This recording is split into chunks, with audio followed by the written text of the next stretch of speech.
ওয়া রাজুলানি তাহাব্বা ফিল্লাহ ইজতামাআ আলাইহি ওয়া তাফাররাকা আলাইহি।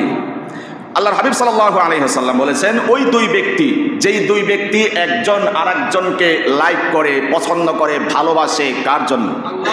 চিৎকার করে বলতে হবে, আল্লাহর জন্য। ওই লোকটা আল্লাহ বিল্লাহ করে, ওই লোক আল্লাহর কাজ ভালো জানে, ওই লোক আল্লাহর সাথে ভালো সম্পর্ক রাখে, আল্লাহর সাথে তার সুসম্পর্ক আছে, এমন ব্যক্তি সিলেক্ট করে যারা হৃদয় আত্মা উজাড় করে এখানে অন্তর আত্মায় জায়গা করে নেয়, ভালোবাসার সৌধ নির্মাণ করতে পারে।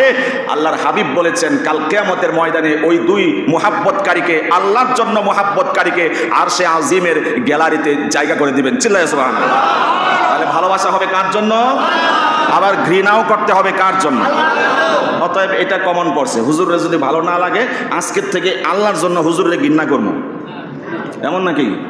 এইভাবে মাসআলা ইস্তেমবাদ করার দরকার নাই, নিজে নিজে ফতোয়া দেওয়ার দরকার নাই। হয় এমন হয় ভাই, আমরা এগুলো বুঝি, একবারে বোকা মনে করেন না। ওলামায়ে কেরাম সরল সহজ, কিন্তু ব্যাককল না, আঞ্চলিক ভাষায় বললাম। তারা উদার মনের, সরল সহজ। আপনি যেই বকা জানেন, ইমাম সাহেব সেই বকা জানেন। আপনি যে দূর আচরণ জানেন, দুর্ব্যবহার জানেন, ইমাম সাহেব জানে, আপনাকে প্রয়োগ করে না। এটা তার বোকামি না, সরলতা, উদারতা। সে জানে জবান হেফাজত করতে হয়, গালি দিলে এই ক্ষতি হয়, আক্রোশ, বিদ্বেষ, হিংসা মনোভাব অন্তরে পুষলে এই আযাব তার জন্য নিহিত রয়েছে। এই জন্য পাল্টা রিঅ্যাকশন, প্রতিবাদ ইমাম আপনার সাথে করতে যায় না। কিন্তু আপনি চুপে চুপে ইমামের উপরে মাসালা দিয়া নিজের অন্যরকম সংশোধন শোধিত করবেন, আল্লাহর আদালতে ধরা খাওয়া লাগতে পারে। এই জন্য ভালোবাসা হবে কার জন্য? ঘৃণা হবে কার জন্য?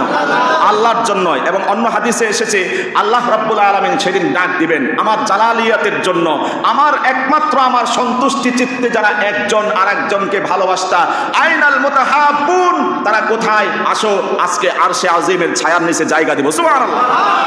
যেই ছায়া ছাড়া আর কোনো ছায়া থাকবে না। এটা কি কঠিন আমল নাকি? অনেক লোক নামাজ কম পড়ে কিন্তু হুজুরদেরকে ভালোবাসে, আছে না নাই? একদম হৃদয় উজাড় করে, হৃদয় নিংড়ানো ভালোবাসা, নিঃস্বার্থ ভালোবাসা ওলামায়ে কেরামের সাথে রাখে, বন্দেগী কম করে, আছে না নাই? ইমামকে দেখলে, মুয়াজ্জিনকে দেখলে, আলেম ওলামাকে দেখলেই একটু তার সাথে সৌহার্দ্য সম্প্রীতি বিনিময় করার চেষ্টা করে, বিভিন্ন ভঙ্গিতে, আচরণে, কথাবার্তার মাধ্যমে। কথা বলেন। তো এই যে আল্লাহর জন্য ভালোবাসা, অন্য আমল যদি কমও থাকে, আল্লাহ এর উসিলায় নাজাত দেওয়ার শক্তি আছে না নাই?